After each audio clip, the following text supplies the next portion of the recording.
How to find a New York City rent-stabilized apartment on purpose. What we hear from a lot of New York City renters is that they stumbled upon their rent-stabilized apartment. They weren't specifically looking for a rent-stabilized apartment, but they went to a space, they toured, they applied, and only when they were signing the lease did they find out that it was stabilized. If this is your first time seeing me, my name is Alia Mohammed. I'm the co-founder of Open Igloo, and I share tips and info on renting in New York City, so be sure to give us a follow. There are nearly 1 million rent-stabilized apartments in New York City, so if you're apartment hunting right now, there's close to a 50% chance that you have already seen a rent-stabilized apartment, you just don't know it.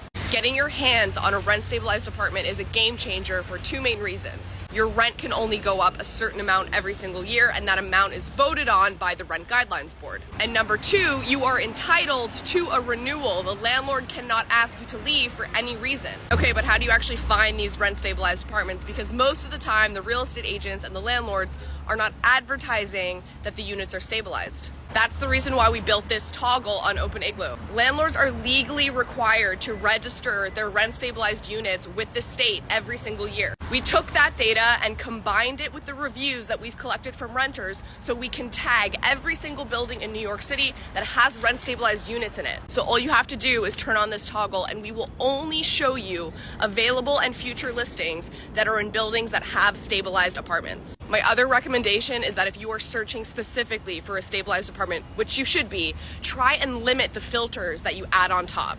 Don't even put a budget, because a lot of times you cannot trust the online listing prices for some of these stabilized apartments. They might be listed at $5,000 a month, but in reality, the legal rent is only $2,000 or $3,000. Do you have a rent-stabilized apartment? How did you find it? Let us know in the comments.